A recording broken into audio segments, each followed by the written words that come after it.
Agent Morgan, I'd like to let everyone go home now. Let's go outside.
Well then, Agent York, do you have any plans for this evening? I was going to head back to the hotel and go over my notes. I need to contact HQ and give a progress report, too. Okay, and let's call it a day here. Sounds good. Contact my office when you finish your report. We'll pick you up tomorrow morning. Diane, the owner of the art gallery, should be back soon. All right, then. Let's do that. Hold on, Agent York. We're going out to eat at Nick's Diner. Would you like to come with us? The diner? That might be nice. Thomas is a great cook, but Nick is the real deal. No visit to Greenvale is complete without eating at the A&G. A very appealing proposition. Zach, what do you think? We can always go back to the hotel after eating dinner. Or go directly back to the hotel. You decide, Zach. Mm-hmm.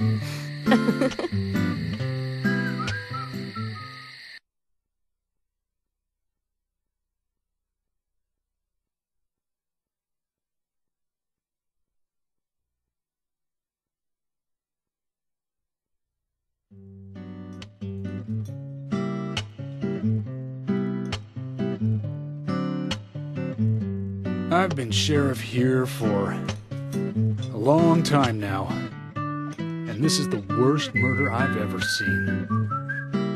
Our town is a little odd in some ways, but it's usually a peaceful place. We had our fair share of cases, but just the regular stuff.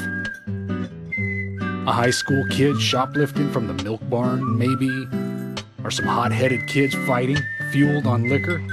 Nothing more than that. Agent York, what kind of cases have you dealt with in the past? Not much different from those you've just mentioned. The case I was on until last month, well, the guy killed 7 girls in a 3-month period. He sawed their heads off from the neck and took them back to his house. He cleaned the skulls up and used them as utensils in his daily life, to eat from or as a urine cup. He hated women. That was his way of dealing with it. He'd fill skulls with ice, cola, and rum, then he'd down it in one gulp. For him, that was a holy ritual. The question of his mental state was the pivotal point in the court case. Oh, man. For me, he was insane. 100%. Drinking from the skulls, well, that is one thing. But those he had used to relieve himself, he would then just use them to drink from, too. Yeah, that was too much for me. It's just not sanitary. Not sanitary. That's probably not the problem for most of us. What else? Ah, yes. An ingenious law school student raped over 800 victims. That was a nasty one. Thank you, Agent York. Now, let's talk about something else. You don't want to hear anymore? That's a shame, isn't it, Zach? I was just about to get to the good part, too. Sounds like you live in a totally different world. I mean, you're like an elite agent who just jumped out from a movie or something. In your eyes, we must look like we're just playing cops and robbers. Ugh, I give up. I can't compete with you. Don't say that, Emily.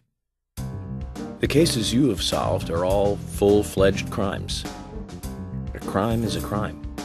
Size doesn't matter. There is no big and small.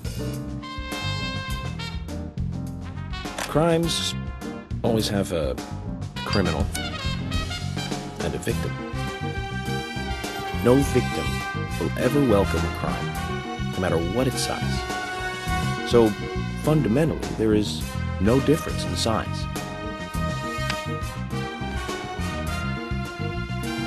Well said, Agent Morgan. We work day and night to preserve peace and order in this town. You understand that, right?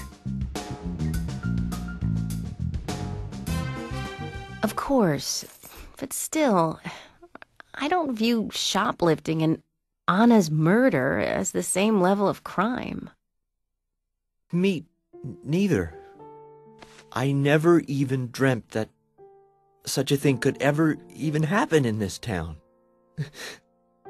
I keep on expecting to see Anna here in this diner, waiting on tables.